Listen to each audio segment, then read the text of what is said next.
श्रीवत्सचिह्नमिश्रेभ्यो नम उक्तिमधीमहे यदुक्तयस्त्रयी कंठे यान्ति मंगलसूत्रताम् श्रीवत्सचिह्नमिश्रेभ्यो नम उक्तिमधीमहे यदुक्तयस्त्रयी कंठे यान्ति मंगलसूत्रताम् श्रीवत्सचिह्नमिश्रेभ्यो नम उक्तिमधीमहे यदुक्तयस्त्रयी कंठे यान्ति मंगलसूत्रताम् अर्वांसो यत्पदसरसिजद्वन्द्वमाश्रित्य पूर्वे मूर्ध्ना यस्यान्वयमुपगता देशिका मुक्तिमापुः सोऽयं रामानुजमुनिरपि स्वीयमुक्तिं करस्ताम् यत्सम्बन्धात् अमनुतकतं वर्ण्यते पूरनातः. நம்முடைய ஸ்ரீமத் பரமஹம்சேத்யாதி யதுகிரி யதிராஜஜீயர சுவாமியினுடைய பரம கிருபையினாலே திவ்ய பிரபந்த தாராவை தொடர்ந்து ஸ்தோத்திரதாரா என்ன 100 நாட்களுக்கும் மேலாக தொடர்ந்து நடைபெற்று வரக்கூடிய இந்த ஸ்தோத்திரமாலா உபன்யாச தொடரிலே அவ்வப்போது இவ்வடியவனுக்கும் சில ஸ்தோத்திரங்களினுடைய ஸ்லோகங்களை எடுத்து விண்ணப்பிக்கும் பாக்கியம் கிடைத்து கொண்டிருக்கிறது. அந்த பாக்கியத்துக்கு அடியேன் தலையல்லால் கைமாறிலேனே என்று முதற்கண் ஜீயர் சுவாமியினுடைய திருவடிவாரங்களிலே பிரணாமங்களை தெரிவித்து கொண்டு இன்றைய தினம் நம்முடைய அனுபவத்துக்கு விஷயமாக வாய்த்திருக்கக்கூடிய ஸ்லோகங்கள் வரதராஜஸ்தவத்திலே 76வது ஸ்லோகம் தொடங்கி 80வது ஸ்லோக பரியந்தம் இருக்கக்கூடிய 5 ஸ்லோகங்கள். இந்த வரதராஜஸ்தவத்துக்கு பல பெருமைகள் சொல்லப்பட்டிருக்கிறது. ஆழ்வான் ஒவ்வொரு ஸ்தவத்தை ஒவ்வொரு ரீதியிலே அமைத்திருக்கிறார். எல்லா ஸ்தவங்களுமே எம்பெருமானுடைய குணானுபவங்களை அந்த அர்த்த பஞ்சக வைபவத்தை கூற வந்ததாக இருந்தாலும் ஒவ்வொரு ஸ்தவத்துக்கு ஒவ்வொரு பெருமை.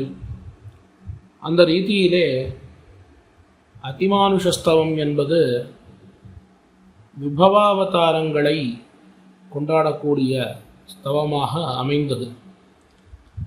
வரிசையாக அனுபவித்து கொண்டு வருகிறார். முதல்ல பரவாசுதேவனான பரமபதநாதனை வைகுண்டஸ்தவத்தாலே அனுபவித்து அதன் பிறகு விபவாவதாரங்களுக்குள்ளே ராமகிருஷ்ணாதி அவதாரங்களை அனுபவிப்பதற்காக அதிமானுஷஸ்தவத்தை அருளி செய்து அதன் பிறகு நமக்கு இந்த எம்பெருமானுடைய பிராப்திங்கிறது எங்கு கிடைக்கிறது என்று பார்த்தால் அர்ச்சாவதாரங்களிலே தான் கிடைக்கிறது. ஆகையால்தான் எய்தும் அவர்க்கு இந்நிலத்தில் அர்ச்சாவதாரம் எளிது என்று மணவாள மாமுனிகள் திருவாழ்நூத்தந்தாதியிலே செய்யதாமரை கண்ணனா என்கிற பதிகத்தினுடைய சாரமாக தெரிவிக்கக்கூடிய காலத்திலே சாதித்திருக்கிறார். அப்படி அந்த அர்ச்சாவதாரத்திலே எம்பெருமானை நாம் அடைந்து அவனுக்கு கைங்கரியம் பண்ணுவதுதான் நமக்கு பரம புருஷார்த்தமாக சொல்லப்பட்டிருக்கிறது. அப்படிப்பட்ட அந்த அர்ச்சாவதார எம்பெருமான்கள் விஷயமாக திருமாலிருமிசோலை மலை என்ன, அதைத் தொடர்ந்து திரு அத்திகிரி மலை, அந்த திரு அத்தியூரானை இந்த ஸ்தவத்தாலே ஆழ்வான் மங்களாசாசனம் பண்ணியிருக்கிறார். ஆகையினால இந்த ஸ்தவத்துக்கு ஒரு தனிப்பட்ட ஒரு பெருமை அமைந்திருக்கிறது. மேலும் இந்த ஸ்தவம் அவதரிப்பதற்கு காரணம் என்ன என்று நாம் ஆராய புகுந்தால் ஆழ்வானுக்கே இருக்கக்கூடிய ஒரு தனிப்பெருமை, இந்த ஸ்ரீ வைஷ்ணவ தரிசனத்தை காப்பாற்றுவதற்காக தம்முடைய தரிசனத்தை இழந்தவர் கூறத்தாழ்வார். அவருடைய சரித்திரத்திலே நாம் அனுசந்தித்து வருகிறோமே, அந்த சைவ பக்ஷபாதியாக இருந்த அரசன், அந்த சோழ மன்னன், அவன் சிவாத் பரதரம் நாஸ்தின்னு அனைவரிடத்திலிருந்தும் கையெழுத்து வாங்கி கொண்டு வந்தான். அந்த கையெழுத்து வாங்கி கொண்டு வந்தான்னா அனைவரையும் அப்படி வலுக்கட்டாயமாக மதம் மாற்றி கொண்டு வந்தான். இந்த காலத்திலே நாம் பார்க்கிறோமே, வலுக்கட்டாயமாக மதம் மாற்றுகிறார்கள்னு பார்க்கிறோம். இதெல்லாம் அந்த காலத்திலிருந்தே இருக்குங்கிறதுக்கு, அந்த காலத்திலேருந்தே இருக்குங்கிறது தெரியறது. அதாவது ஒருவர் ஒரு மதத்திலே புகுவதும் ஒரு மதத்திலே புகாமல் இருப்பதும் அவரவருடைய தனிப்பட்ட விருப்பமாக இருந்தாலும், அந்த காலத்திலிருந்தே இந்த தீவிர மதமாற்றம், கட்டாய மதமாற்றங்கள் என்பதெல்லாம் இருந்திருக்கிறது. அப்படி அனைவரையும் சைவ மதஸ்தர்களாக அவன் மாற்றிக்கொண்டு வந்த சமயத்திலே அவனுடைய அரசவையிலே இருந்த நாலூரான் என்பவர், அவர் கூறத்தாழ்வானுடைய சிஷ்யர். அவர் நீர் மற்றவாளிடத்திலே இந்த சிவபரத்துவத்தை சொல்லி பிரயோஜனமே இல்லை, ராமானுஷர்னு இருக்கார் திருவரங்கத்திலே, ஸ்ரீரங்கத்திலே. இந்த ராமானுஷர் ஸ்ரீ வைஷ்ணவ சம்பிரதாயத்துக்கு தலைவராக ஆச்சாரியராக இருக்கக்கூடிய அவர் இந்த சிவபரத்துவத்தை ஒப்புக்கொண்டால்தான் உம்முடைய இந்த பிரயாசத்துக்கே ஒரு பலன் என்ன அந்த அரசனிடத்திலே தெரிவிக்க, அவனும் ராமானுஷரை உடனே அழைத்து கொண்டு வரணும்னு தன்னுடைய சேவகர்களை அனுப்பி வைத்தான். இதை ஆழ்வான் தெரிந்து கொண்டு, அவர்கள் வந்த விஷயத்தை தெரிந்து கொண்டு, எம்பெருமானாருக்கு எந்த ஆபத்தும் நேரக்கூடாது என்று தாம் அவருடைய காஷாய திருதண்டங்களை தரித்து கொண்டு நான் தான் ராமானுஜர்னு கிளம்பிட்டார்.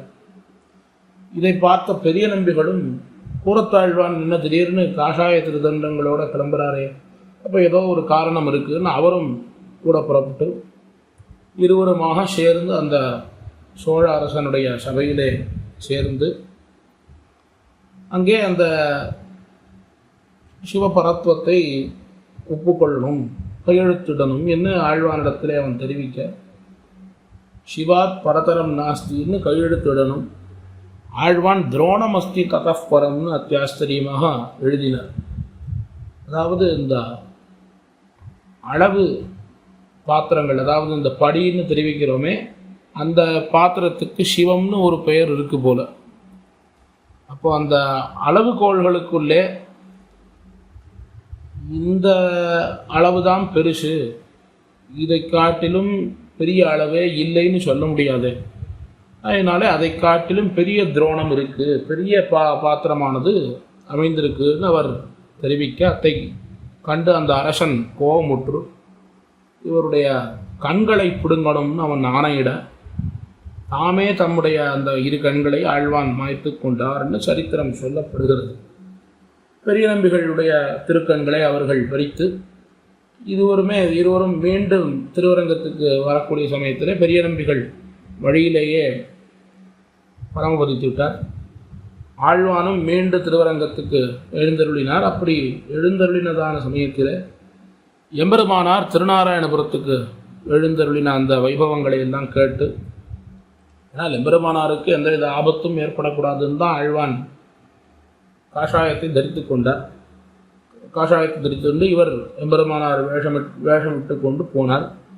எம்பெருமானார் அந்த சமயத்திலே திருவரங்கத்திலிருந்து புறப்பட்டு மேல்நாட்டுக்கு திருநாராயணபுரத்துக்கு எழுந்தருளினார். ஆகையினால இனிமே திருவரங்கத்தில் இருந்து என்ன பிரயோஜனம், எம்பெருமானார் இல்லாத திருவரங்கத்தில் நமக்கு என்ன வேலைன்னு ஆழ்வானும் சற்று அங்கிருந்து திவ்யதேசங்களாக புறப்பட்டு அங்கே திருமாலிரும் சோலைமலைக்கு சென்று அங்கே அழகர் திருவடிவாரத்திலே பல வருஷங்கள் இருந்து திருமாலிரும் சோலைக்கு எழுந்தருளக்கூடிய சமயத்திலே போகக்கூடிய சமயத்திலே அவர் அருளி செய்ததுதான் இந்த அதிமானுஷஸ்தவமும் ஸ்ரீவைகுண்டஸ்தவமும் அதிமானுஷஸ்தவமும் அங்கே சென்று அதன் பிறகு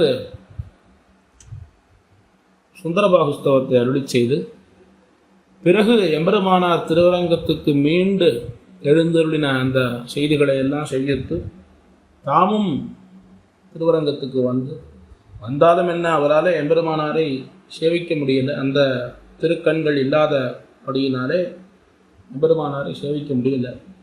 ஆகையினால எம்பெருமானார் அவருக்கு ஆக்ஞை எடுக்கிறார். நீர் தேவப்பெருமாள் விஷயமாக, காஞ்சி தேவப்பெருமாள் விஷயமாக ஒரு ஸ்தோத்திரத்தை அருளி செய்ய வேணும் என்ன அவர் ஆக்ஞையிடா. அதற்கு சேர ஆழ்வானாலே அருளி செய்யப்பட்டது தான் இந்த ஸ்தோத்திரம் என்ன. இந்த ஸ்தோத்திரத்தினுடைய ஒரு வைபவம் தெரிவிக்கப்பட்டிருக்கிறது. இந்த ஸ்தோத்திரத்தை ஆழ்வான் அருளி செய்து தேவப்பெருமாளிடத்திலே விண்ணப்பித்து, தேவப்பெருமாள் உமக்கு என்ன வரம் வேண்டும்னு கேட்கிறார். எம்பெருமானார் இந்த திருக்கண்களை வரமாக கேளும்னு சொல்லி அதற்காகத்தான் இந்த ஸ்தோத்திரத்தை அருளி செய்ய சொன்னார். ஆனால் ஆழ்வான் பார்த்தார், கண்களை வரமாக பெற்று என்ன பண்ண போகிறோம், அதை காட்டிலும் உத்தமமான ஒரு வரத்தை பெற்றார். என்ன வரம்னால் நாலூரானுக்கு முக்தியை, நல்ல கதியை தர வேணும் என்று பெற்றார். பாருங்கோ, தம்முடைய சிஷ்யன் தனக்கு எதிரான ஒரு விஷயத்தை செய்திருந்த போதிலும் அவனுக்கு ஒரு சத்கதியை எண்ணக்கூடிய ஒரு உயர்ந்த திருவுள்ளம் கொண்டவர் ஆழ்வான். ஆகையால் தான் கூரத்தாழ்வானுடைய அந்த ஆத்ம குணங்கள் அது நம்முடைய சம்பிரதாயத்திலே மற்ற எந்த ஆச்சாரியர்களிடத்திலையும் காண முடியாத பல ஆத்ம குணங்களோடு கூடியவர் கூரத்தாழ்வான். அதில் இதுவும் ஒரு குணம். நாலூரான் தனக்கும் முக்தி நல்கினான் வாழியேன்னு அவருடைய வாழி திருநாமத்திலே நாம் அனுசந்தித்து கொண்டு வருகிறோம். அப்படி அந்த நாலூரானிடத்திலே தனக்கு தீமை விளைவித்த ஒருவரும் ஒரு நல்ல கதியை பெற வேணும் என்னே அவர் திருவுள்ளம் பெற்று திருவுள்ளம் அவர் நினைத்து அதை தேவப்பெருமாளும் திருவுள்ளம் முகந்து எம்பெருமானார் சற்று வருத்தப்படுகிறார். இப்படி இந்த கண்ணை கேளும்னு சொன்னால் நீரத்தை கேட்காமல் வேற எத்தையோ வரமாக கேட்டீரேன்னு அவர் வருத்தப்பட, அதற்கு சேர பெருமாளையும் எம்பெருமானாரையும் மாத்திரம் பார்ப்பதற்கு ஒரு திருக்கண்களை அவர் வரமாக பெற்றார் என்று சரித்திரம் சொல்லப்படுகிறது. அது இந்த ஸ்தவத்திலேயே ஆழ்வான் மேலே தெரிவிக்கப் போகிறார். இப்படி இந்த ஸ்தவத்தினுடைய ஒரு வைபவமானது ஆரம்பத்திலே சொல்லி அதன் பிறகு மேலே ஸ்லோகங்களை விண்ணப்பிக்கலாம் என்று நினைத்தேன். இப்போ ஸ்லோகங்களுடைய அர்த்தங்களை நாம் பார்க்கலாம். 76வது ஸ்லோகம். வித்வேஷமானமதராக விலோபமோகாதி ஆஜான பூமிரஹமத்ர பவே நிமஜ்ஜன் நிர்த்வந்த்வ நித்ய நிரவத்ய மகாகுணம் த்வாம் ஹஸ்தீஷ கஸ்ரயிதுமீக்ஷிதுமீப்சிதும் வா. இந்த ஸ்லோகத்திலே ஆழ்வான் தம்முடைய நைச்சியத்தை எம்பெருமான் பக்கலிலே விண்ணப்பிக்கிறார். துவாம் ஈப்சிதும் வா ஸ்ரயிதும் வா ஈக்ஷிதும் வா அகம் கஹா என்று கேட்கிறார். எப்பேற்பட்டவனாக இருக்கிறானா எம்பெருமான் என்னால் நிர்த்வந்த்வனாக இருக்கிறான், துவந்துவ சூன்யனாக இருக்கிறான். துவந்துவம்னா என்ன, துவந்துவம்னா என்னன்னு தெரிந்தால்தானே துவந்துவ சூன்யன் எம்பெருமான்னு தெரிய முடியும். அப்போ துவந்துவம்னா என்னங்கிறத சுவாமி காஞ்சி சுவாமி தம்முடைய வியாக்கியானத்திலே காட்டியிருக்கிறார். அதாவது க்ஷுத்பிபாசே சோகமோகௌ ராகத்வேஷௌ ததைவச காமக்ரோத பிரபிருதயா துவந்துவசப்தேன வர்ணிதாக. இந்த துவந்துவம் என்னால் க்ஷுத்து, பிபாச, சோகம், மோகம், ராகம், துவேஷம், காம, குரோத, மதமாச்சரியாதிகள் இதெல்லாம் தோஷங்களாக கருதப்படக்கூடியவைகள். இந்த தோஷங்கள் எல்லாம் துவந்துவங்கிற சப்தத்தால் சொல்லப்படுகிறது. இந்த துவந்துவம் இல்லாதவன் எம்பெருமான், தோஷங்கள் எதுவும் இல்லாதவன், கொள்கை கொளாமையிலாதான் எல்களிராகமிலாதான் என்று ஆழ்வார் தெரிவிக்கிறாரே எம்பெருமான் விஷயமா. அப்படி இந்த ராகத்வேஷ சோகமோகங்கள் எதுவும் இல்லாதவனாக எம்பெருமான் அமைந்திருக்கிறார். அப்படிப்பட்ட குணங்களோடு கூடியவன், அதாவது நிர்த்வந்த்வ நித்திய நிரவத்திய மகாகுணம் என்ன அவனுடைய குணமானது சொல்லப்படுது.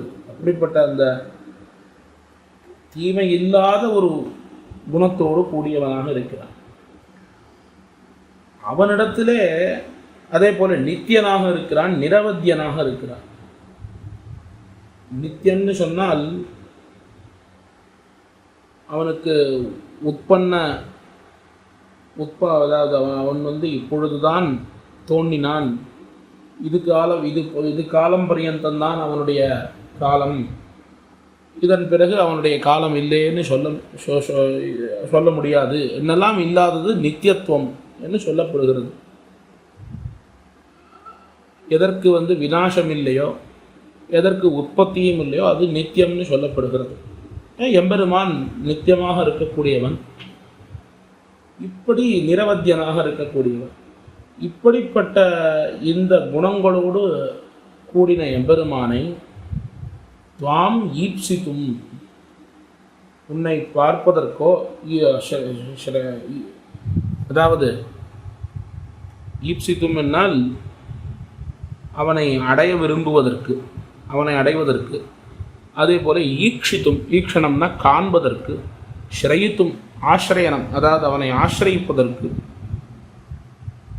அகம் கஹா நான் யார், எனக்கு என்ன தகுதி இருக்கிறது, நான் எப்படிப்பட்டவன், அதாவது தம்மைத்தாமே ஆழ்வான் தெரிவித்துக் கொள்கிறார். ஆழ்வானைப் போலே குணபரிபூர்த்தியிலே சிறந்தவர்கள் யாரும் இல்லைன்னு பார்த்தோம் கீழே. அப்படி குணபரிபூர்த்தியிலே தலை சிறந்தவராக இருக்கக்கூடிய ஆழ்வானும் தம்மை ரொம்ப தாழ்த்தி எம்பெருமான் பக்கலிலே தெரிவிக்கிறார். ஆழ்வானுடைய சரீரமானது, அதாவது அவர் தம்மை எப்படி தெரிவித்துக் கொள்கிறார்னு சொன்னால், தாம் பல வஸ்துக்களுக்கு இருப்பிடமாக ஜன்மபூமியாக இருக்கார். எதற்கு ஜன்மபூமியாகன்னா வித்வேஷமான மதராக விலோப மோகாதி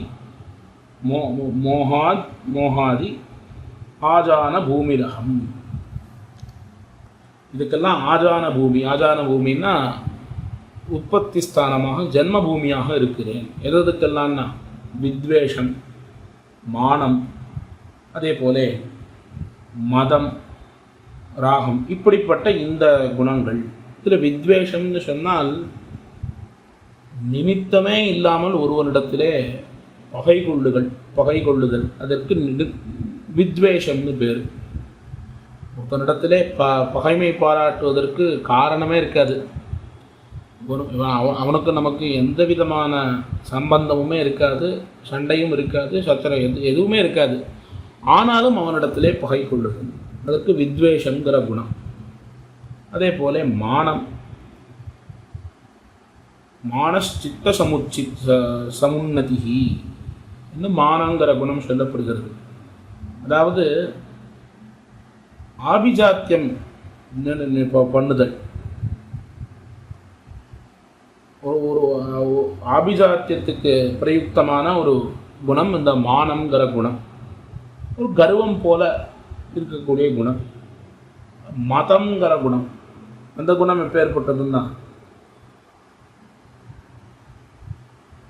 ஒரு விஷயம் நமக்கு கிடைத்து விட்டதுன்னு சொன்னால் அதனாலே நமக்கு ஏற்படக்கூடிய ஒரு சந்தோஷம். ஆஹா, அது நமக்கு கிடைச்சிடுதே, இது நமக்கு தான் அப்படின்னு என்னுடையது, இது என்னுடைய வஸ்துங்கிற என்ன நாம் நினைக்கிறோமே அந்த ஒரு அபிமானம், அது மதங்கிறதான குணம்.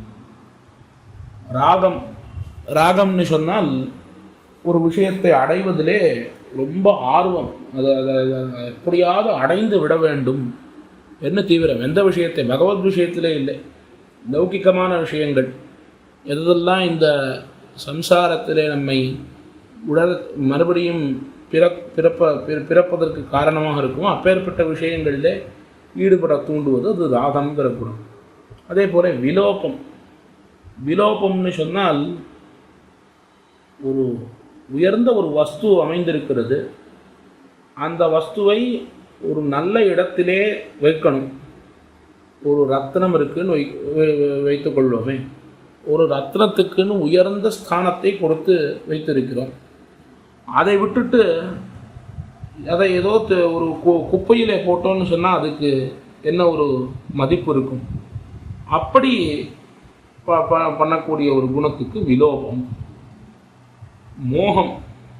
மோகம்னால் எதை செய்ய வேணும் எதை செய்யக்கூடாது என்ன, அந்த கிருத்திய விவேகம்னு சொல்லுகிறோமே, அது இல்லாமல் இருப்பது.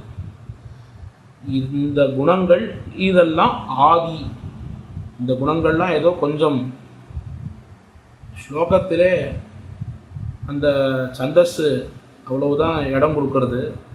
அதை தாண்டினாக்க அந்த சந்தோபங்கம் எடுங்கிறதுக்காக சில குணங்களை மாத்திரம் சொல்லி ஆதிங்கிற பதத்தை போட்டார். ஆதிங்கிற பதத்தால் இன்னும் காமக்ரோத லோபமோக மதமாச்சரியங்கள் இதெல்லாம் எடுத்துட்டோம்னு சொன்னால் இன்னும் பல தீய குணங்கள் எல்லாம் தோஷங்கள் எல்லாம் வந்து புகழும். இப்படிப்பட்ட இந்த தோஷங்களுக்கு ஜன்மபூமியாக நான் இருக்கிறேன் என்று தம்மை தெரிவித்துக் கொள்கிறார். ஏன் இப்படி தெரிவித்துக் கொள்கிறார் என்றால், எம்பெருமானிடத்திலே நாம் நம்மை தெரிவிக்கும் போது நீசனேன் நிறையொன்னுமிலே, ஆழ்வார் அப்படித்தானே தெரிவிக்கிறார். நம்மாழ்வார் திருவேங்கடமுடையானை பார்த்து பாசுரம் தெரிவிக்கக்கூடிய சமயத்திலே நீசனேன், நம்முடைய நைச்சியத்தை சொல்லிக் கொள்ளணும். அப்படிப்பட்ட ஒரு நைச்சியானுசந்தானத்தை இந்த ஸ்லோகத்தாலே தெரிவிக்கிறார். ஆகையினாலே இப்படி இந்த குத்தங்களுக்கே இருப்பிடமாக இருக்கக்கூடியவன் நான், குத்தம் இல்லாமைக்கே இருப்பிடமாக இருக்கக்கூடியவன் நீ எம்பெருமான், இந்த தேவப்பெருமாள். அப்போது குத்தங்களுக்கு இருப்பிடமாக இருக்கக்கூடிய நான் குத்தம் இல்லாமல் இருப்பதற்கு, குத்தம் இல்லாமைக்கு இருப்பிடமாக இருக்கக்கூடிய உன்னை அடையணும்னு நினைப்பது அது எப்படி பொருந்தும்? அதற்கு எனக்கு எல்லளவும் ஒரு தகுதி இல்லை, அதற்கு நான் அனதிகாரி என்று தம்முடைய ஒரு நைச்சியத்தை இந்த ஸ்லோகத்தாலே ஆழ்வான் தெரிவிக்கிறார். அடுத்த ஸ்லோகம், புத்ராதயः கதமமி மயி சம்ஸ்திதே ஸ்யுः பிரதிக்ரிய நிரர்த்தக சிந்தனேன தூயேனு து ஸ்வயமஹம் பவிதாஸ்மி கீதృக் இத்யஸ்தி ஹஸ்தி கிரிநாத விமர்ஷலேஷः.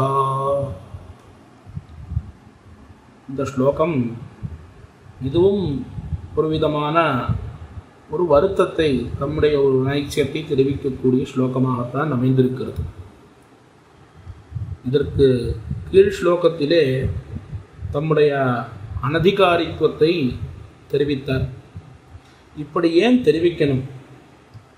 தம்முடைய ஒரு குத்தங்களை தாமே ஏன் இப்படி சொல்லணும் என்று நாம் ஆராய புகுந்தால், இதற்கு காஞ்சி சுவாமி தம்முடைய வியாக்கியானத்திலே அத்தியாச்சரியமான ஒரு விஷயத்தை காண்பித்திருக்கிறார். அதாவது ஸ்ரீவத்ன பூஷண திவ்யசாஸ்திரத்திலே சச்சிஷ்ய லக்ஷண பிரகரணம்ங்கிற ஒரு பிரகரணம், சதாச்சாரிய லக்ஷண பிரகரணம், ஒரு ஆச்சாரியன் எப்படி இருக்கணும், சிஷ்யன் எப்படி இருக்கணும் என்னெல்லாம் பல பிரகரணங்கள் அமைந்திருக்கிறது. அதிலே சிஷ்ய லக்ஷண பிரகரணத்திலே ஸ்வதோஷத்துக்கும் பகவத் பாகவத குணங்களுக்குமே காலம் போர்கையாலே என்ன துவங்கக்கூடிய ஒரு சூழ்நிலை, அங்கே ஸ்வதோஷத்துக்கும் என்ன முதல்ல தன்னுடைய தோஷத்தை சொல்லுகிறார். தன்னுடைய தோஷத்தை ஏன் சொல்லணும்? பகவத் பாகவத குணானுசந்தானத்தை பண்ணலாமே. காலம் அப்படிங்கிறது பகவத் பாகவத குணங்களை பொழுதுபோக்குவது, அதன் பிறகு ஸ்வதோஷத்துவத்தை நினைப்பதுன்னு இருக்கலாமே. ஏன் ஸ்வதோஷத்துவத்தை நினைப்பதுங்கிறது முதல்ல இருக்குன்னு சொன்னால், இந்த பகவத் பாகவத குணானுசந்தானத்தை காட்டிலும் தம்முடைய தோஷங்களை அனுசந்திப்பதே ஒரு சிஷ்யனுக்கு பிரதான கர்த்தவியமாக இருக்கிறது இன்னும் அந்த இடத்துல காட்டப்பட்டு இருக்கிறது. அதனால என்ன பயன் என்னால், ஒருவேளை பகவத் பாகவத குணானுசந்தானத்தை பண்ணிக்கொண்டு போகிற சமயத்திலே நாம் பண்ணுகிற தோஷங்களை மறந்து விட்டோம், அந்த அந்த அந்த தோஷங்களினுடைய ஒரு நினைவே இல்லாமல் இருக்கிறோம்னு சொன்னால் நம்மையே அறியாமல் தோஷம் நம்மாலே செய்ய ஒரு வாய்ப்பு இருக்கிறது. ஆகையினாலே அப்படி இல்லாமல் அந்த ஸ்வதோஷத்தை, நம்முடைய தோஷத்தை முதலிலே நினைத்து, இப்படி இல்லவா நாம் இருந்தோம், இப்படி இருந்த நமக்கு இந்த பகவத் சம்பந்தத்தாலே, பாகவத சம்பந்தத்தாலே இந்த பேரு கிட்டி இருக்கிறதே என்று நினைக்க வேணும் என்று சிஷ்யனுடைய லட்சணமானது சொல்லி இருக்கிறது. அந்த ரீதியிலே ஆழ்வானுடைய ஸ்ரீசூக்திகள் எல்லாவற்றையும் நாம் பார்த்தோம்னு சொன்னால் இந்த பகவத்குணானுசந்தானம்ங்கிறது அமைந்திருக்கும். ஆனால் அதை காட்டிலும் ஆழ்வான் எதை ஜாஸ்தியாக சொல்கிறாருன்னா தம்முடைய தோஷத்தை ஜாஸ்தியாக சொல்கிறார். தோஷமே இல்லை அவரிடத்தில், இருந்தாலும் தம்முடைய ஒரு தோஷத்தை, நைச்சியத்தை அதிகப்படியாக ஆழ்வான் தெரிவித்திருக்கிறார். ஆகையினாலே இந்த சிஷ்ய லக்ஷணம்னு என்ன சொல்லப்பட்டிருக்கிறதோ அது ஆழ்வானுக்கே நன்கு பொருந்தி இருக்கிறது என்று காட்டியிருக்கிறார் சுவாமி இந்த இடத்துல. அதற்கு ஒரு உபபத்தியும் மணவாள மாமுனிகள் பல எம்பெருமானாருடைய விஷயமாக எதிராஜ விம்சதிங்கிற ஸ்தோத்திரம் பண்ணியிருக்கார். அதில் முதல்ல எம்பெருமானாருடைய சிஷ்யர்கள் பலர் இருந்தாலும் அவர்களுக்குள்ளே எம்பெருமானாரோடு ஒரு சம்பந்தத்தை யாரோட முதல்ல சொல்லுகிறாருன்னா ஆழ்வானோட சேர்த்து தான் சொல்லுகிறார். ரெண்டாவது ஸ்லோகத்திலே பார்க்க புகுந்தால் ஸ்ரீரங்கராஜ சரணாம்புஜராஜ ஹம்சம் ஸ்ரீமத் பராங்குஷ பதாம்புஜ பிருங்கராஜம் ஸ்ரீபட்டநாத பரகால முகாப்ஜமித்ரம் ஸ்ரீவத்ஸ சின்ன சரணம் யதிராஜமீடே என்று தெரிவிக்கிறார். அந்த ஸ்ரீவத்ஸ சின்ன சரணம், ஸ்ரீவத்ஸ சின்னர் அதாவது கூடத்தாழ்வான், அவருக்கு ஸ்ரீவத்ஸ மிஸ்ரர்னே பேர், ஸ்ரீவத்ஸாங்கர்னே பேர். அந்த ஸ்ரீவத்ஸ சின்னர் அவர் ஆசிரியத்திருக்கக்கூடிய எதிராஜர், அவரை நான் கரணம் புகுகிறேன் என்று தெரிவிக்கிறார். அப்படி ஆழ்வானோடு சேர்த்துத்தான் எம்பெருமானாரை மணவாள மாமுனிகள் கொண்டாடி இருக்கிறார். ஆகையினாலே அந்த சிஷ்ய லக்ஷணம் ரகசிய கிரந்தங்களிலே என்ன தெரிவித்திருக்கிறார்களோ குருவாச்சாரியர்கள், அதற்கு லட்சியபூதராக விளங்கியவர் முதலிலே ஆழ்வான் என்று சுவாமி இந்த ஸ்லோகத்தினுடைய அவதாரிகையிலே காண்பித்து மேலே ஸ்லோகத்தை விவரிக்கிறார். இந்த ஸ்லோகமானது ஒருவனுடைய சிந்தனை எப்படி இருக்குன்னா, லோகத்திலே மயி சம்ஸ்திதே சதி, அதாவது புத்திராதய கதமமி மயி சம்ஸ்திதே சிது, நம்முடைய காலத்துக்கு பிறகு, அதாவது ஒருவன் மரணமடைந்த பிறகு இந்த புத்திர பாரியாதிகள்லாம் எப்படி இருப்பாளோ, எந்த கஷ்டங்களை எல்லாம் இவர்கள் படுவார்களோ, அதே போல இந்த லோகத்திலே ஜனித்தவர்களுக்கு இதுபோல பல சிந்தனைகள் உண்டு. இந்த சிந்தனைகள்லாம் இந்த சிந்தனைகள் பண்ணுவதால் ஏதாவது ஒரு உபயோகம் இருக்கிறதான்னு பார்த்தால் எந்த விதமான உபயோகமும் இல்லை. ஏன் அப்படின்னு சொன்னால், இதெல்லாம் நிரர்த்தக சிந்தனம், இத்தியப்பிரதிக்கிரிய நிரர்த்தக சிந்தனைனா, இந்த சிந்தனம்லாம் நிரர்த்தக சிந்தனம். ஏன்னு சொன்னால், பூயேனது ஸ்வயமகம் பவிதாஸ்மி கீதிருக்கு, நாளைக்கு நாமே எப்படி இருப்போங்கிற ஒரு சிந்தனை நமக்கு தெரியாது. நம்முடைய நிலைமையே எப்படி நாளைய தினம், நாளைய பொழுது விடிந்தால் எப்படி அமையும் அப்படிங்கிறது நமக்கு சந்தேகமாகத்தான் இருக்குது. ஏன்னால் ஆழ்வார் மின்னின் நிலையில் மண்ணுயிராக்குகள்னு தெரிவிக்கிறார்.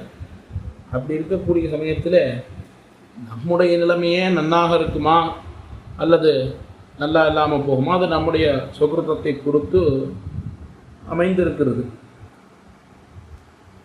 இப்படி இருக்கக்கூடிய சமயத்திலே லோகத்தில் இருக்கக்கூடியவர்கள் தேவையில்லாத பல சிந்தனைகள் எல்லாம் பண்ணுகிறார்கள். இந்த சிந்தனைகள் எல்லாம் பார்த்தால் அடியனாலே பொறுத்து கொள்ள முடியலை. இந்த சிந்தனைகள் எல்லாம் ஒரு அரியணை மிகவும் தளர்வடைய செய்கிறது என்று தெரிவிக்கிறார் ஆழ்வான். இந்த சிந்தனைகள்லாம் எப்படி இருக்குன்னு சொன்னால், அதாவது லோகத்தார் இவர்களெல்லாம் படக்கூடிய சிந்தனை தம்முடைய புத்திர பாரியாதிகள் விஷயங்கள்ல இருக்குது. ஆனால் ஆழ்வான் படக்கூடிய சிந்தனை எப்படி இருக்குன்னு சொன்னால், இந்த கோபுரம் இருக்கே, இந்த கோபுரம் திடீர்னு கீழே விழுந்தால் என்ன பண்ணுறது? இவ்வளவு அழகான திருமதில்கள், மாளிகைகள், மதில்கள் எல்லாம் அமைந்திருக்கிறது. இந்த மதில்கள் திடீர்னு இடிஞ்சு விழுந்தால் என்ன பண்ணுறது? திடீர்னு கடலிலிருந்து வெள்ளம் புறப்பட்டு நாட்டிலே பெருகினால் என்ன பண்ணுவது? இப்படிப்பட்ட சிந்தனைகளாகத்தான் இருக்கிறது. இதுவும் நிரர்த்தகமான சிந்தனை. இந்த சிந்தனையெல்லாம் பண்ணுறதால நமக்கு ஏதாவது ஒரு லாபமான ஒரு லாபமும் கிடையாது. ஆனாலும் இப்படி பற்பல சிந்தனைகளை நாம் பண்ணுகிறோம். அப்படி பண்ணுவதற்கு முன்பு நாம் முதல்ல யோசிக்கணும், அகம் ஸ்வயம் கீதிரிக் பவிதாஸ்மி இது விமர்சலேஷோப்பி நாஸ்தி. அதாவது நாளைக்கு நாம் எந்த படப்போகிறோங்கிற ஒரு அல்பமான சிந்தனை நமக்கு அமைவதில்லை. அதெல்லாம் விட்டுட்டு என்னைக்கோ நடக்கப் போவதை பற்றி, எப்பயோ நடக்கப் போகக்கூடிய ஒரு விஷயத்தை பற்றி நாம் உழன்று கொண்டிருக்கிறோம். ஆகையினால இப்பேற்பட்ட இந்த சிந்தனைகளிடத்திலிருந்து என்னை விடுவிக்க வேணும் என்று இந்த ஸ்லோகத்தாலே தெரிவிக்கிறார் ஆழ்வான். இப்படி கீழ் ஸ்லோகத்திலே மனுஷர்களாக இருக்கக்கூடியவர்கள் தங்களுடைய மறுநாளைக்கு இருக்கக்கூடிய கதியை உணராமல் இந்த மாதிரிலாம் நடந்தால் என்ன நடக்குமோ என்ன ஒரு சங்கையை பண்ணி இப்படி பயந்து கொண்டு இருக்கிறார்கள் என்று தெரிவித்து, அதன் பிறகு ஒரு ஆராய்ச்சி செய்து பார்க்கிறார். என்ன ஆராய்ச்சின்னால், இந்த ஜீவனம் நமக்கு இருக்கிறதே, இந்த சுகங்கள் எல்லாம் நாம் அனுபவிக்கிறோமே, அது விஷய சுகங்கள், இந்திரிய சுகங்கள், இதெல்லாம் நமக்கு நித்தியமா? இந்த சுகங்களாலே நமக்கு ஒரு பேர் கிடைக்கிறதான்னு பார்த்தால் இது எல்லாமே சுகத்துக்கு சுகம் போல ஆபாசமாக இருக்குது, சுகாபாசமாக இருக்கே தவிர எதுவும் உண்மையான சுகத்தை தருவதில்லை. ஆகையினால அப்படிப்பட்ட இந்த ஒரு இதிலிருந்து எனக்கு ஒரு விமோகமானது கிடைக்கணும், ஒரு விமோசனமானது கிடைக்கணும் என்ன பிரார்த்திக்கிறார். ஆனாலும் தம்முடைய மதியானது, புத்தியானது எப்படி இருக்குன்னால், இந்த விஷய சுகத்தை விடாமல் இதிலேயே உழன்று கொண்டிருக்கிறது அப்படின்னு தம்முடைய ஒரு நைச்சியத்தை மறுபடியும் தெரிவிக்கிறார்.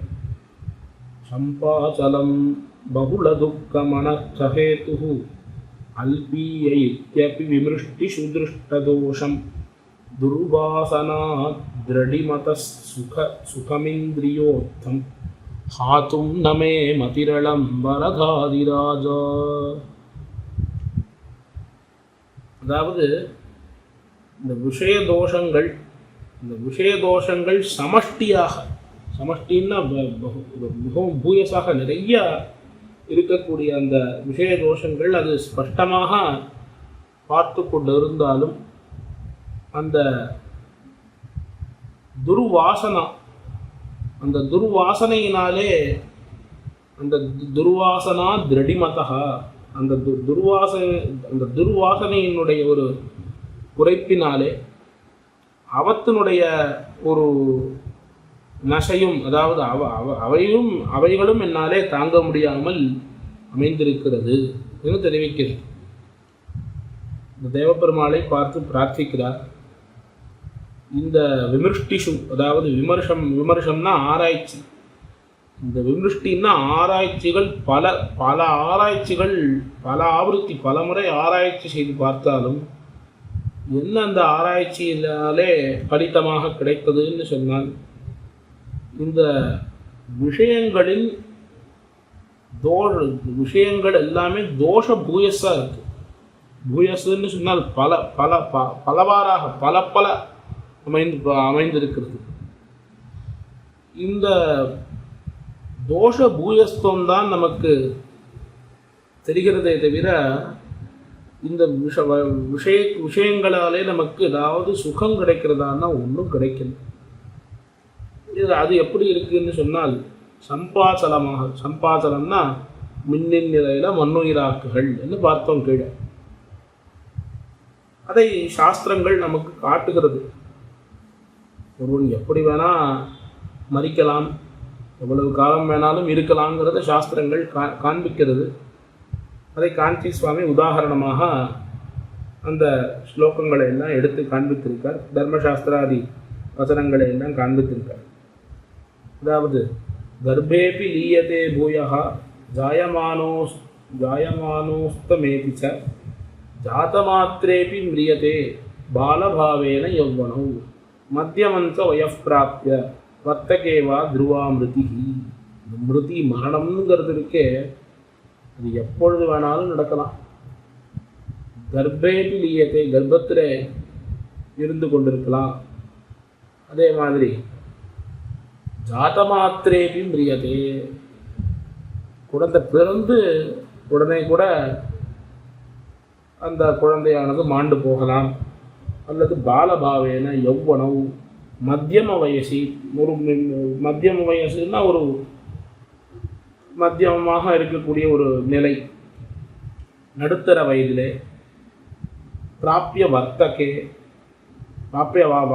அதாவது நன்கு வார்த்தக்கியம், நன்கு வயதான பிறகும் கூட இந்த மிருதியானது, மரணமானது ஏற்படலாம் அப்படின்னு சொல்லியிருக்கு. அதே போல இந்த சுகங்கள் எப்படி இருக்குன்னா, இந்த சரீரம்ங்கிறது முதல்ல அஸ்திரமானது. ஆகையினால இந்த சரீரத்திலே நாம் அனுபவிக்கக்கூடிய சுகங்கள், அது சரீரத்தால் அனுபவிக்கக்கூடிய சுகங்களாக இருந்தாலும் சரி, இல்லை இந்திரியங்களால் அனுபவிக்கக்கூடிய சுகங்களாக இருந்தாலும் சரி, இதெல்லாம் க்ஷணிக்கம்தான். க்ஷணிக்கம்னா ஒரு க்ஷணம்தான் அதனுடைய சுகம் நமக்கு தெரியுமே தவிர அந்த அடுத்த க்ஷணம் நமக்கு அந்த சுகமானது தெரியாது. வேடிக்கையாக சொல்கிறது உண்டு. ஒரு விற்த்தாந்தம், அதாவது ஒருவன் ரொம்ப ரொம்ப தூரம் நடந்து போய் ஒரு பதார்த்தத்தை, ஒரு இனிப்பு பதார்த்தத்தை உட்கொள்வதற்காக போகிறான். அவன் ரொம்ப பிரயாசப்படணும். அதுக்கு ரொம்ப பிரயாசப்படணும்னா பல கிலோமீட்டர் நடக்கணும். ரொம்ப ஏதோ அந்த சமயத்துலேருந்து பார்த்து ஏதோ மழை வெள்ளம்லாம் இருக்குது, அதையெல்லாம் விடுத்து போகிறான். அங்கே ஏதோ ஒரு பாயசம் ஏதோ இருக்குது, அதை பருகுவதற்காக போகிறான். அதை பருகிட்டான்னு சொன்னால் அந்த சுகங்கிறது எவ்வளவு தூரம் இருக்கும்? அந்த ஒரு க்ஷணம்தான் இருக்கும். அந்த தின் பதார்த்தத்தை அவன் உண்ட பிறகு அந்த சுகமானது அப்படியே போய்விடும்.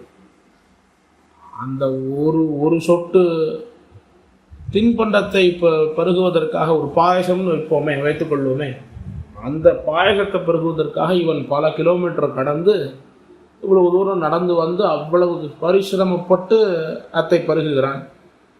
ஆனால் அதை பருகி விட்டாச்சுன்னா அந்த சுவைங்கிறது ஒரு வருஷத்துக்கு அப்படியே இருக்குமா? அடுத்த க்ஷணம் அந்த சுவையானது போய்விடும், வாய் புளித்து விடும். இப்படி க்ஷணிக்கமாக இருக்கக்கூடியது இந்த சுகங்கள். உதாரணமாக அதுக்காக சொன்னீங்கன்னா, இந்த இந்திரியங்களாலே நாம் அனுபவிக்கக்கூடிய சுகங்கிறது க்ஷணிக்கம்தான். ஆனால் அதில் நமக்கு ஒரு எண்ணம் இல்லாமல் நாம் எத்தனையோ அனுபவங்களை பண்ணிக்கொண்டு இருக்கிறோம்.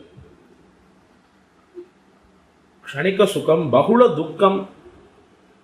சுகம் கொஞ்சம் தான் கிடைக்கிறது, ஆனால் அதுக்கு துக்கம், இந்த கொஞ்சோண்டு சுகம் கிடைக்கிறதுக்காக ரொம்ப துக்கப்படுறோமே, அது கூட சாஸ்திர கிரந்தங்கள்ல இந்த மாதிரி இருக்குது. அதாவது கொஞ்சோண்டு சுகம் கிடைக்கிறதுக்காக பல துக்கம் பட்டாலும் அது துக்கமாக தெரியாது. என்ன இப்படி இந்த சம்சார திசையில் இருக்கக்கூடிய அந்த ஜீவாத்மாவானவன் அப்படி தான் இருக்கான். இப்படிப்பட்ட இந்த பகுல துக்கம், அதே போல அனர்த்தஹேது, இதெல்லாம் ஒரு நல்ல ஒரு காரணங்களும் நல்ல காரணமாக நல்ல காரணத்துக்காக இந்த சுகத்தையோ துக்கத்தையோ அனுபவிக்கிறான்னா எதுவும் கிடையாது. எல்லாம் அல்பியாக ரொம்ப குறைவான ஒரு சுகத்தை அனுபவிக்கிறான். சித்தின்பம் கண்டு கேட்டு உத்துமோந்து உண்டுழலும் ஐங்கருவி கண்ட இன்பம் தெரிவறிய அளவில்லா சித்தின்பம் என்று ஆழ்வார் தெரிவிக்கிறாரே. அந்த சித்தின்பத்தை அனுபவிப்பதற்காக இந்த மனுஷனானவன் இவ்வாறு உழன்று கொண்டிருக்கிறான். இது திருஷ்ட தோஷமப்பி, இப்படி இந்த தோஷங்கள், அதாவது நான் ஆராய்ந்து பார்த்தேன். என்னத்தை ஆராய்ந்து பார்த்தேன்னா, நாம் இந்த லோகத்திலே காணக்கூடிய விஷயங்களில் ஏதாவது ஒரு நல்ல குணங்கள் இருக்கான்னு பார்த்தால் ஒரு நல்லது கூட இல்லை, எல்லாம் தோஷங்களாகத்தான் இருக்குது. ஆனால் இப்படி தோஷங்கள் இருந்தும் இவையெல்லாம் கண்டு கொண்டு இருந்தாலும் என்னுடைய இவையெல்லாம் பார்த்தபடியினாலே இந்த இதில் தோஷங்களை மாத்திரமே கண்டபடியினாலே எனக்கு இதிலிருந்து இந்த சுகாபாசம் ஏற்பட்டதாவது இதை இனிமே நான் சுகம்னு நினைக்க போவதில்லை. இதெல்லாம் நமக்கு துக்கம் என்ன எண்ணி அந்த ஒரு அபினிவேசம் பிறந்து விரக்தி ஆனது ஏற்பட்டு விட்டதுன்னு ஆழ்வான் இந்த ஸ்லோகத்தாலே தெரிவிக்கிறார். இது இல்லை, அதாவது இது திருஷ்ட தோஷம் அப்படி, அதாவது இப்படி தோஷத்தை பார்த்தும் இதிலிருந்து ஒரு விரக்தியானது ஏற்படணும். ஆனாலும் இதிலிருந்து விரக்தி ஏற்படுவது இல்லை அப்படின்னு தவறாக சொல்லிட்டேன். அதாவது இந்த விஷய சுக்கத்தை பார்த்து இந்த விஷய சுக்கத்தை அனுபவித்து அதிலிருந்து விரக்தியானது நமக்கு ஏற்படணும். ரொம்ப கஷ்டப்பட்டு ஒரு சின்ன ஒரு விஷயத்துக்காக பல பிரயாசம் படுறோம், ஆனால் நமக்கு அது ஏற்படாமல் மறுபடியும் அத்தையை தான் நாம் நிவர்த்திக்கிறோம். இப்படி நம்முடைய நிலைமையானது இருக்கிறது என்று இந்த ஸ்லோகத்தாலே தெரிவிக்கிறது. இப்படியாக இந்த விஷய சுகங்கள், அந்த சுகங்களிலிருந்து மீண்டு வர வேணும்னு பார்த்தால் அந்த சுகங்களிலேயே மறுபடியும் உழன்று கொண்டிருக்கக்கூடியவனாக இருக்கிறேன் என்று கீழே தெரிவித்து, அபசாரங்கள் பல அபசாரங்கள் என்னாலே செய்யப்பட்டிருக்கிறது. அந்த அபசாரங்கள் எல்லாம் செய்தபடியாலே மிகவும் ஒரு தாழ்ந்த நிலையிலே இருக்கிறேன் என்று மறுபடியும் தம்முடைய ஒரு நிலையை குறைத்து கொண்டு நைச்சான சந்தானத்தையே இந்த ஸ்லோகத்தாலேயும் ஆழ்வான் செய்கிறார். புத்வா சனோச்ச விஹிதா கரணைர் நிஷித்த சம்சேவனைஹி த்வதபசார சதைரசஹ்யைஹி பக்தாகசாமபி சதைர்பவதாப்யகன்யைஹி ஹஸ்தீஷவாக் தனுமனோஜனிதைர் ஹதோஸ்மி. புத்வாச்ச நோச்ச நோ புத்வாச்ச, அதாவது புத்வான்னா தெரிந்தும் தெரியாமலும் விஹிதாகரணைஹி நிஷித்த சம்சேவனைஹி, அதாவது அபசாரங்கள் பலவிதமான அபசாரங்கள் அமைந்திருக்கிறது. அதாவது புத்திபூர்வகமான அபசாரம், பிரமாதமாக பண்ணக்கூடிய, பிரமாதம்ங்கிற சப்தத்துக்கு சம்ஸ்கிருதத்திலே ஒரு அர்த்தம், ஆனால் தமிழில் அதுக்கு வேறு விதமான அர்த்தம் அமைந்திருக்கிறது. பிரமாதம்னு சொன்னால் தோஷத்தோடு தவறாக செய்யக்கூடியதுன்னு அர்த்தம் சம்ஸ்கிருதத்தில் பிரமாதங்கிற சப்தத்துக்கு. ஆனால் நம்ம தமிழில் பிரமாதம்னு சொன்னால் எதை சிறப்பாக பண்ணுறோமோ அதை பிரமாதம்னு நாம் விவகரித்து கொண்டு வருகிறோம். எப்படி அந்த பதம் வந்தது, எப்படி அந்த பதத்துக்கு இந்த மாதிரி ஒரு அர்த்தம் வந்ததுன்னு தெரியல. ஒருவேளை அடி எனக்கு தோன்றது, யாரோ ஒருத்தர் இது பிரமாதமாக இருக்குதுன்னு சொல்லியிருப்பார். அதை இந்த வஞ்ச புகழ்ச்சின்னு சொல்கிறாளோ இல்லையோ, அப்படி அவர் வஞ்ச புகழ்ச்சி போல புகழ்ந்திருப்பார். அது அப்படியே பிரமாதம் அப்படிங்கிறது, தோஷத்தோடு செய்வதுங்கிறது ஒரு நல்ல புகழ்ச்சியை சொல்லுவதாக அப்படியே மருவி இருக்குமோன்னு தோற்றுகிறது. சரி, அது இருக்கட்டும். இப்படி இந்த அபசாரங்கள் புத்திபூர்வகமாக செய்யக்கூடியது, பிராமாதிகமானது, தோஷங்களாலே செய்யக்கூடியது, கரணகத தோஷங்களாலே செய்யக்கூடியது, அதே போல் அகதிகமாக செய்யக்கூடியது. இந்த புத்வாச்ச நோச்சங்கிற இடத்துல இந்த தோஷங்கள் புத்திபூர்வகமாக செய்யக்கூடிய தோஷங்கள், பிராமாதிகமாக செய்யக்கூடிய தோஷங்கள், இவைகளை தெரிவிக்கிறது. அடுத்த தோஷங்கள் விஹிதாகரணைஹி நிஷித்த சம்ஸ்லேஷனைஹி. விஹித அகரணைஹி நிஷித்த சம்ஸ்லேஷனைஹி. அதாவது எது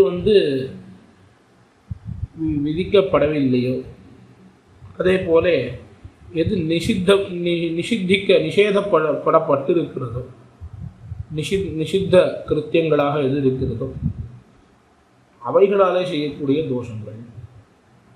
இப்படிப்பட்ட இந்த தோஷங்கள் அபச்சார சதைஹி அசஹ்யைஹி.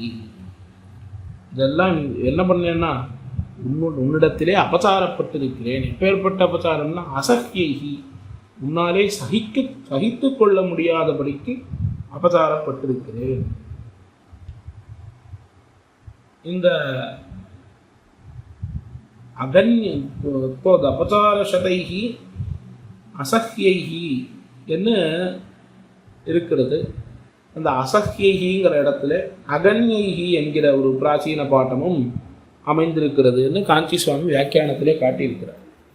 அந்த வியாக்கியானத்தில் அந்த பாட்டத்தில் என்ன சுவாரஸ்யம், பாட்டாந்தரம் இருக்குது. பல இடங்களில் பாட்டாந்தரம் இருக்கும்.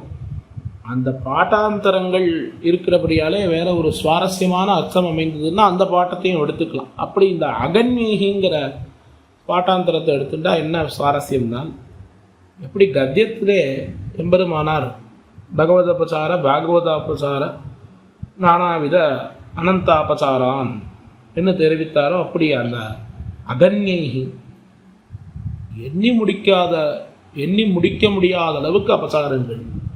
என்ன அர்த்தம், அசஹ்யின்னு சொன்னால் எம்பெருமானாலே பொறுத்து கொள்ள முடியாத அளவுக்கு அபசாரங்கள்.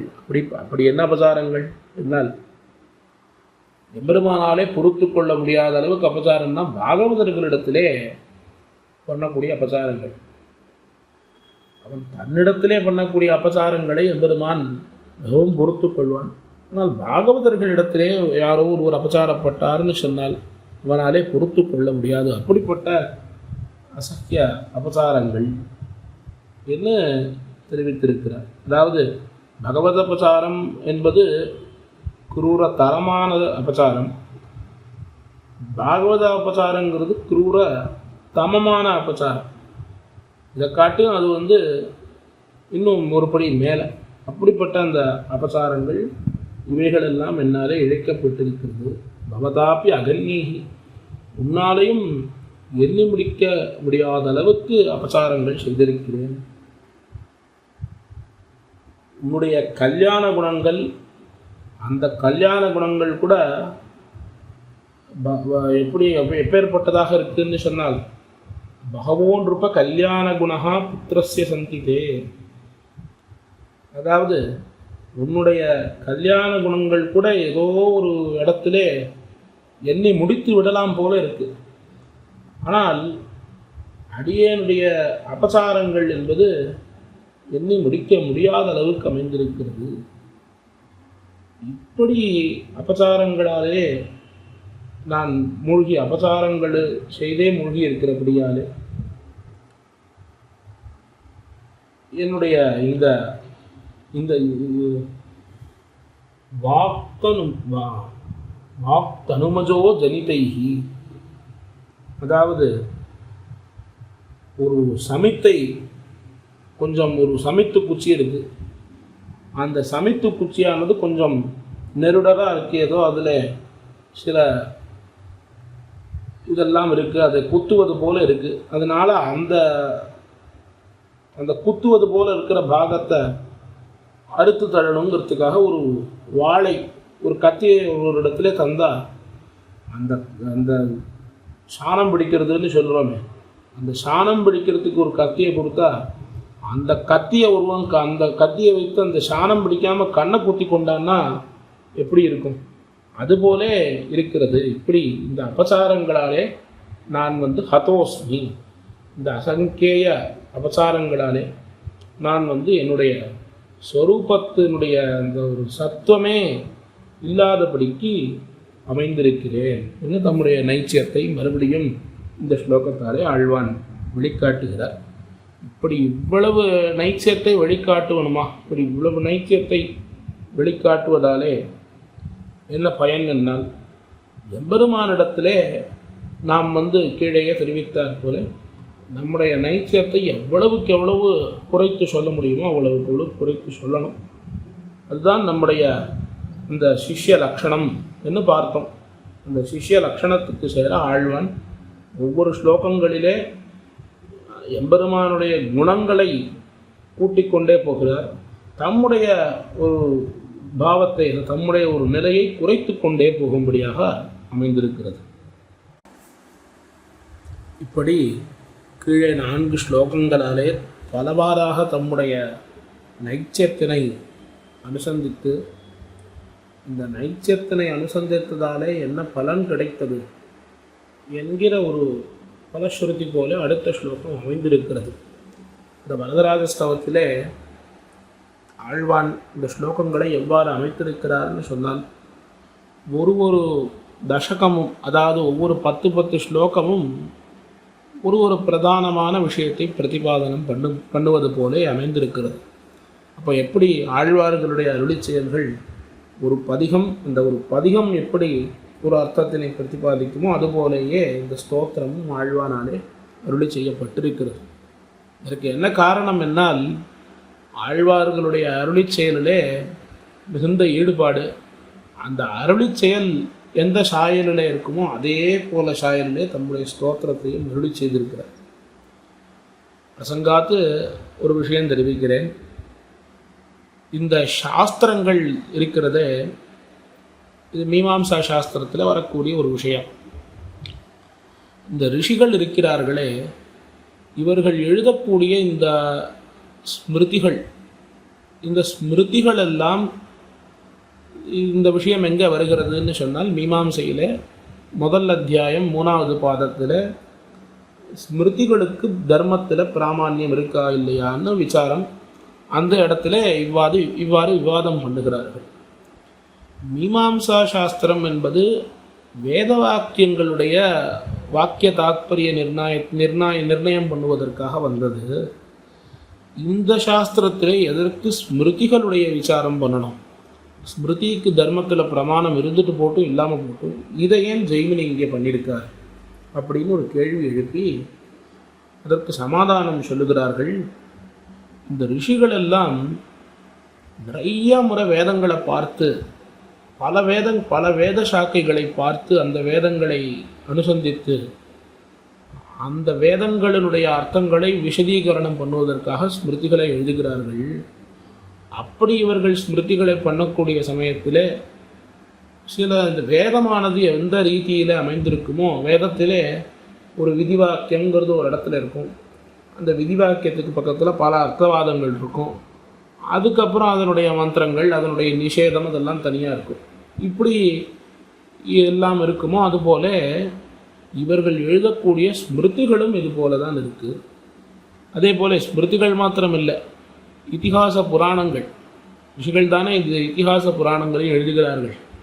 ஆகையினாலே இவர்கள் எழுதக்கூடிய ஸ்மிருதிகளாக இருக்கட்டும், இதிகாச புராணங்களாக இருக்கட்டும், இவர்கள் பூயோ வேத தரிசனம் பண்ணபடியாலே, அதாவது வேதங்களை பலமுறை பார்த்தபடியாலே தங்களுடைய கிருதிகளையும் வேதம் எவ்வாறு அமைந்திருக்கிறதோ அவ்வாறே எழுதியிருக்கிறார்கள்.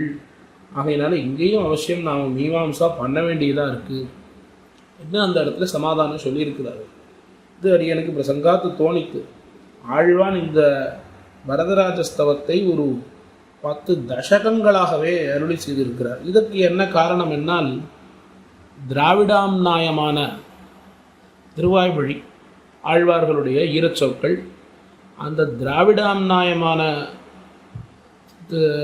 ஆழ்வார்களுடைய அருளிச் செயல்களை பலமுறை பார்த்து, அந்த அருளிச் செயலுடைய அர்த்த விசேஷங்களிலே பலமுறை அனுபவித்து, அந்த அர்த்தங்களை தாமும் அது விஷதீகரணம் பண்ணுவதற்காக இந்த ஸ்தோத்திரங்கள் எல்லாம் ஆச்சாரியர்கள் அருளிச் செய்கிறார்கள். நான் அருளிச் செயலுடைய அர்த்தங்களை இன்னும் நன்கு பறக்க செய்வதற்காகத்தானே. அப்படி இன்னும் பறக்க அருளிச் செய்யக்கூடிய சமயத்திலே அருளிச் செயல் எந்த பாணியிலே ஆழ்வார்களாலே அருளிச் செய்யப்பட்டிருக்கோ அதே பாணியிலே தான் இவர்களும் அருளிச் செய்கிறார்கள். என்ன அத்தியாச்சரியமாக அந்த சைலியும் ஆழ்வார்களையே அப்படியே பின்பற்றி ஆச்சாரியர் ஆழ்வான் இந்த ஸ்லோகங்களை அருளி செய்திருக்கார். அதில் இந்த தசகம், அதாவது இந்த தம்முடைய ஸ்வதுக்க, அதாவது ஸ்வதோஷத்தை அவர் தெரிவிக்கக்கூடிய இந்த குறிப்பிட்ட கட்டத்திலே இந்த தோஷங்களை எல்லாம் தெரிவிப்பதாலே தமக்கு நேர்ந்த பயன் என்ன என்கிறதை இந்த 80வது ஸ்லோகத்தாலே தெரிவிக்கிறார். அதை இப்போது நாம் அனுபவிப்போம். வத்தாஸ்யமஸ்ய ஹிமமஸ்வரச பிரசக்தம் தச்சோரயன்னயமகம் கில சஸ்கல பிராக் த்வம் மாமகீல இதி மாமபிமன்யசே ஸ்ம ஹஸ்தீஷசம் சமய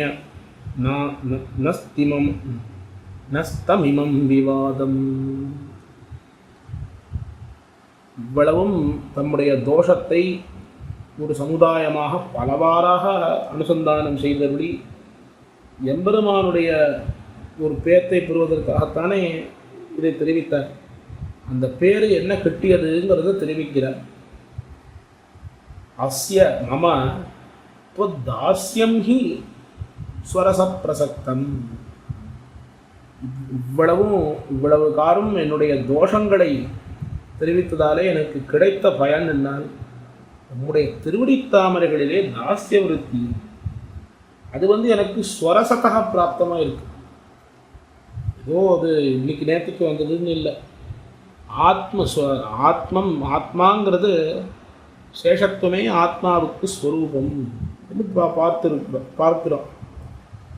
சேஷத்துவம் தான் ஆத்மாவுக்கு ஸ்வரூபம்னு பார்க்கிறோம். சத்துவம் ஆத்மனி சஞ்சாத்தம் என்ன எம்பெருமானுக்கு நாம் எல்லோரும் சேஷபூதர்களாக இருக்கிறோம். தாசபூதா ஸ்வதஸ்வரவி என்று பிரமாணங்கள் எல்லாம் தெரிவிக்கிறது.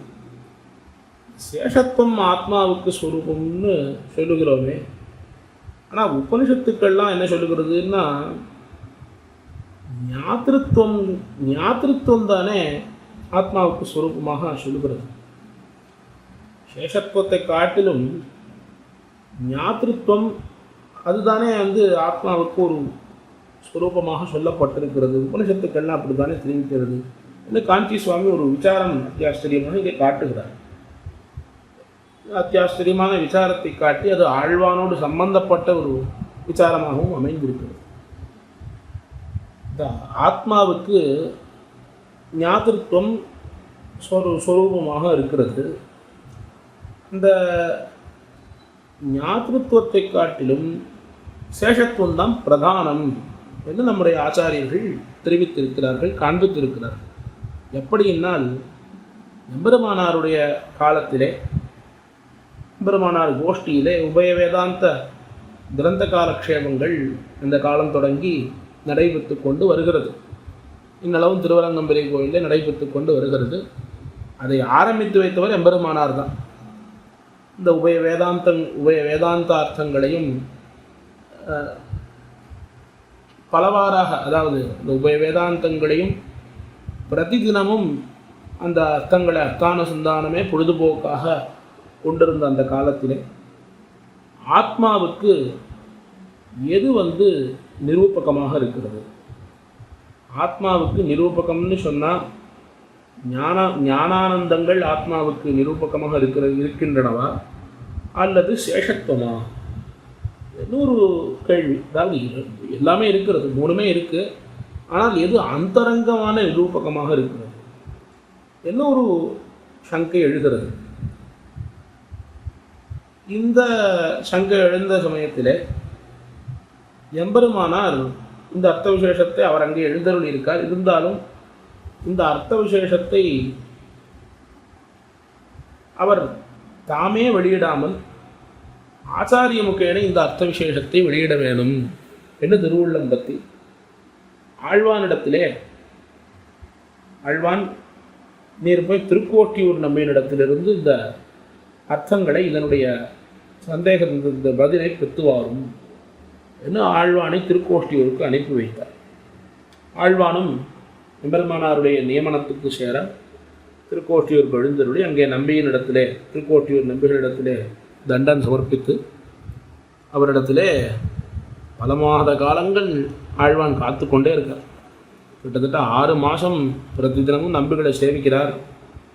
அவர் இறங்கி வந்தால் போல தெரியல. எம்பெருமானாரே 18 முறை வரவைத்தவர் அல்ல அவர்.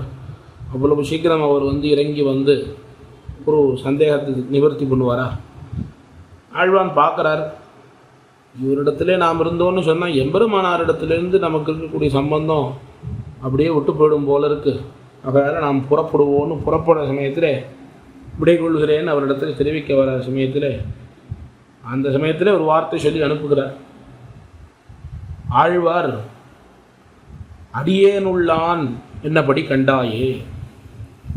அதாவது மயர்வர மதுநல வருளப்பத்த ஆழ்வார் அடியேனுள்ளான் என்றபடி கண்டாயே என்னதான் திருக்கோஷ்டியூர் நம்பி.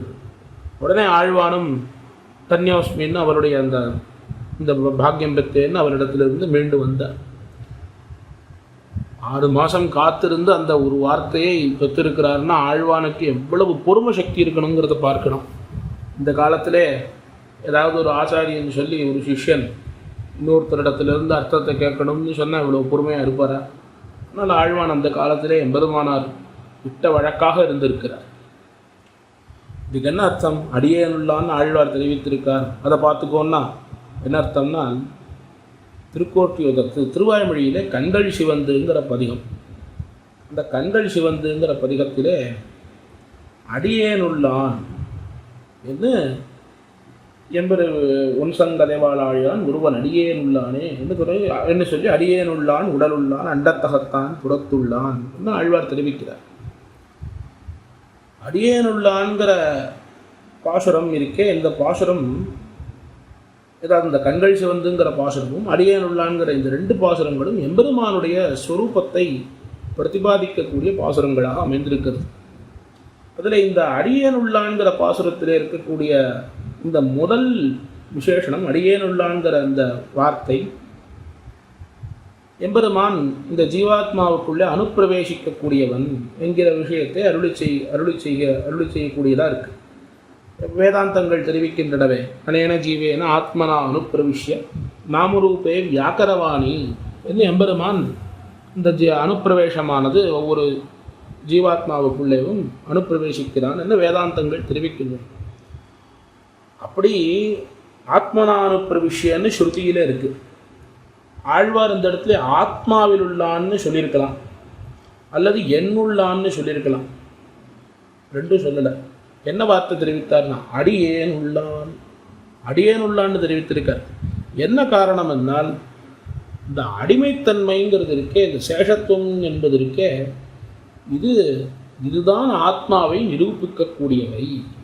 ஆத்மாவுக்கு நிரூபகமாக இருக்கக்கூடியது ஞானானந்தாதிகளை காட்டிலும் சேஷத்துவம்தான் என்கிற அந்த ஒரு அர்த்தம். அதாவது சேஷத்துவம் தான் பிரதானமான நிரூபகமாக இருக்கிறது. ஞானானந்தங்கள் இல்லைன்னு இல்லை, அதை காட்டிலும் சேஷத்துவம் பிரதான நிரூபகமாக இருக்கிறது என்கிற அர்த்தத்தை எம்பெருமானார் திருக்கோஷ்டியூர் நம்பிகள் மூலமாக ஆழ்வானை விட்டு வெளியிடச் செய்த ஒரு அர்த்தம். இதை அழகாக காஞ்சி சுவாமி இந்த இடத்துல நமக்காக காண்பித்திருக்கிறார். மேலே ஆழ்வான் இந்த தம்முடைய நைச்சியத்தை அனுசந்தித்ததாலே கிடைத்த பலன் என்ன என்று பார்த்தால், ஒரு முன்பு எப்படி இருந்தாராம், அயமகம் பிராப்த சோர என்ன கஸ்கலகில. ஆத்மாபகாரம் அப்படிங்கிறது தான் மிகவும் பெரிய ஒரு திருட்டுன்னு சொல்லப்படுகிறது. எது பெரிய திருட்டுன்னா, ஆத்மாவை என்னுடையது, நான் என்னுடையவன் என்று எவன் ஒருவன் நினைக்கிறானோ அதுதான் ஒரு பெரிய திருட்டாக அமைந்திருக்கிறதுன்னு சாஸ்திரங்கள் சொல்லுகிறது. அப்படிப்பட்டவனாக அல்லவாடியது சோரையன்னு. இந்த ஆத்மாவை உன்னை சேர்ந்ததான இந்த ஜீவாத்மாவை நான் என்னை சேர்ந்ததுன்னு அல்லவா நினைத்து கொண்டிருந்தேன். ஆனால் உன்னுடைய அந்த சம்பந்தம் ஏற்பட்ட பிறகு உன்னுடைய நான் பிறந்திலேன், பிறந்தபின் மறந்திலேன் என்ன உன்னுடைய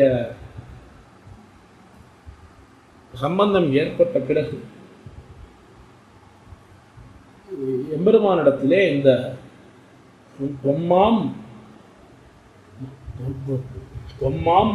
மாமகீன அபிமன்யசேஸ்மா, நீ என்னை எப்படி ஏற்றுக்கொண்டிருக்கிறாய்ன்னு சொன்னா, இவன் நம்முடையவனாயிட்டு இவனை நான் கைவிடுவோனோ? இந்த ஜீவாத்மாவை இவன் ஆத்மாபகாரம் பண்ணியிருக்கக்கூடிய ஒரு பெரிய ஒரு தோஷத்தை நான் இழைத்திருக்கிறேன். ஆனால் உன்னுடைய நிருகேது கிருபையினாலே என்னுடையவனாயிட்ட இவனை நான் எப்படி கைவிடப் போகும் என்று உன்னுடைய உடைமையான என்னை நீ இவ்வாறு பேணி காத்திருக்கிறாயே என்ன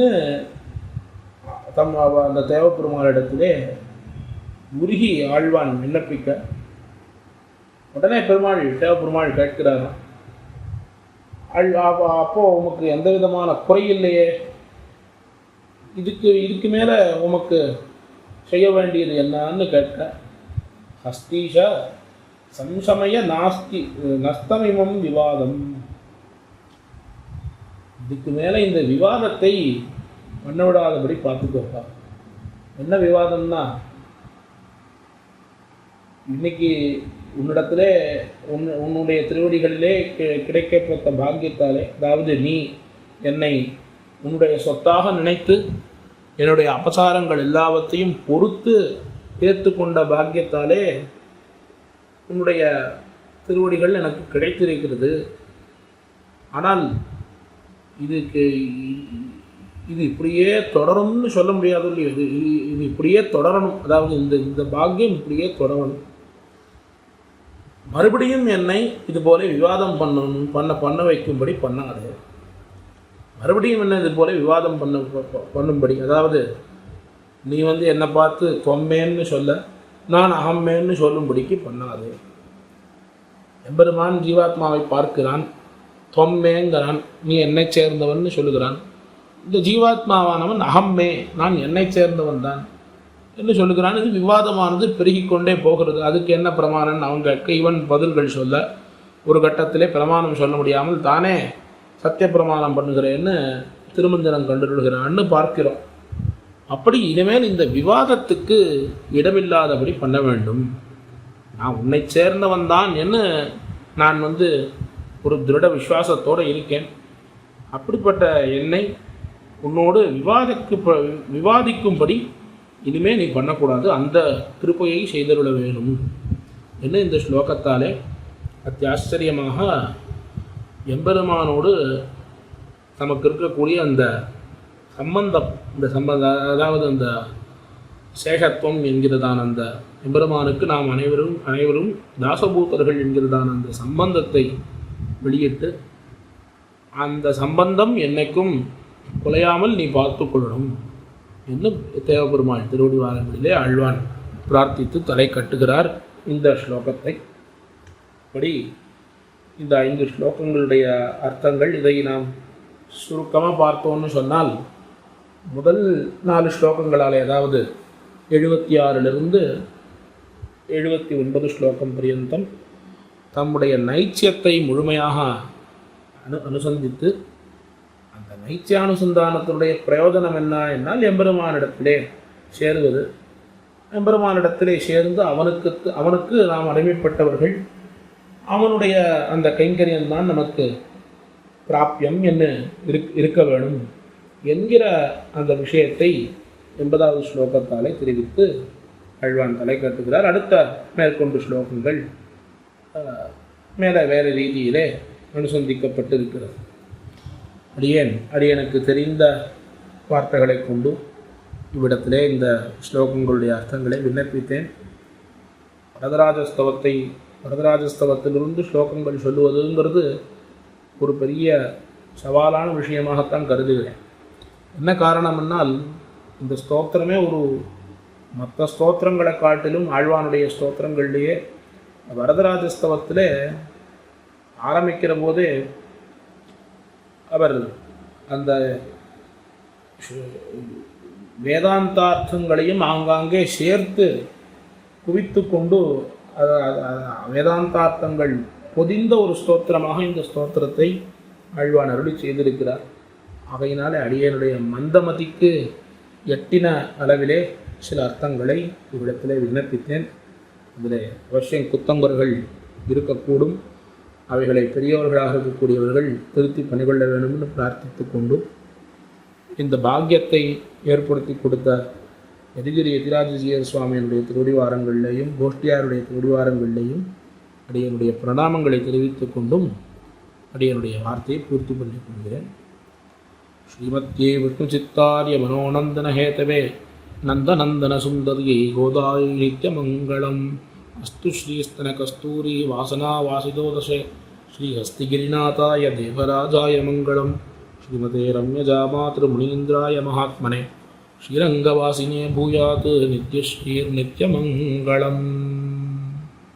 பற்பமெனத்திகள் பைங்கழலும் தன் பல்லவமே விரலும் பற்பமென திகழ் பைங்கழலும் தன் பல்லவமே விரலும் பாவனமாகிய பைந்துவராடை பதிந்த மருங்கழகும் பாவனமாகிய பைந்துவராடை பதிந்த மருங்கழகும் முப்புரி நூலோடு முன்கையில் ஏந்திய முக்கோல் தன்னழகும் எப்பொழுதும் யதிராசன் வடிவழகு என் இதயத்துள்ளதால் இல்லை எனக்கெதிர் இல்லை எனக்கெதிர் இல்லை எனக்கெதிரே இல்லை எனக்கெதிர் இல்லை எனக்கெதிர் இல்லை எனக்கெதிரே இல்லை எனக்கெதிரே இல்லை எனக்கெதிரே இல்லை எனக்கெதிரே